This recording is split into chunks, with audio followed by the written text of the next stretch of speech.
देश के प्रधानमंत्री नरेंद्र मोदी जी को उनके जन्मदिन पर अशेष बधाई और हम उनकी ईश्वर से दीर्घायु और स्वस्थ रहने की कामना करते हैं।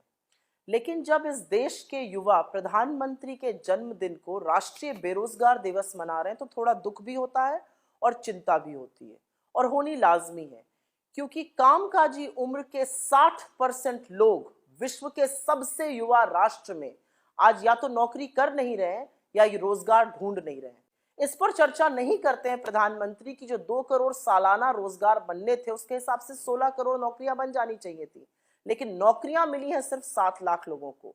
वो ये नहीं बताते कि 60 लाख सरकारी पद केंद्र और राज्यों में क्यों खाली पड़े हैं। उनको चिंता रोजगार की है, एक ही व्यक्ति के रोजगार की, और उनका नाम जय शाह जी है, अमित शाह जी के सुपुत्र। वो तो 3 साल बाद रिटायर होने वाले थे बीसीसीआई सचिव के पद से, लेकिन बीसीसीआई का संविधान बदलकर उनको 3 साल रोजगार और मिलेगा। आपके बच्चों को 4 साल के रोजगार के बाद 23 साल की उम्र में रिटायर कर दिया जाएगा। लेकिन जब भी बेरोजगारी और महंगाई की बात करो तो ध्यान भटकाया जाता है। आज ध्यान चीतों को लेकर भटकाया जा रहा है। 2008-9 में मनमोहन सिंह जी की यूपीए सरकार, कांग्रेस लेड यूपीए सरकार ने इस प्रोजेक्ट को स्वीकृति दी थी।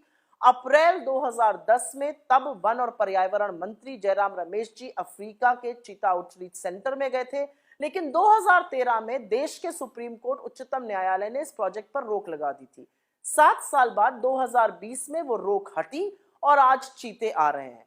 मुझे लगता है कैमरा जीवी और श्रेय जीवी नरेंद्र मोदी जी इसको कभी नहीं मानेंगे, लेकिन ये प्रोजेक्ट शुरू कांग्रेस की सरकार ने किया था, खत्म आप कर रहे हैं, अच्छी बात है। हर चीज का श्रेय ले लेना, हर चीज का क्रेडिट ले लेना क्रेडिट जीवी की आदत है, और हो सकता है मोदी जी बहुत जल्द ये घोषित कर दें कि ये देश 1947 में नहीं 2014 में आजाद हुआ था। ऐसा है नहीं।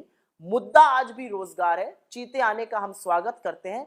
रोजगार पे चर्चा करिए, क्योंकि ये देश आपको इमारतों के लिए नहीं, चीतों के लिए नहीं, आपके बुलंद इरादों के लिए और रोजगार देने के लिए याद करेगा। I have utmost respect for the office of the Prime Minister. I have utmost regard for the Prime Minister himself. But will that stop us from raising the most burning issue of the day? And that is unemployment. I started off my statement by emphatically stating, it worries me. It is not the Congress party that is doing this trend.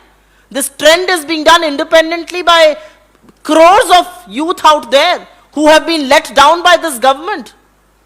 आप तो रोजगार और काम के नाम पर आए थे ना, क्या हुआ उसका?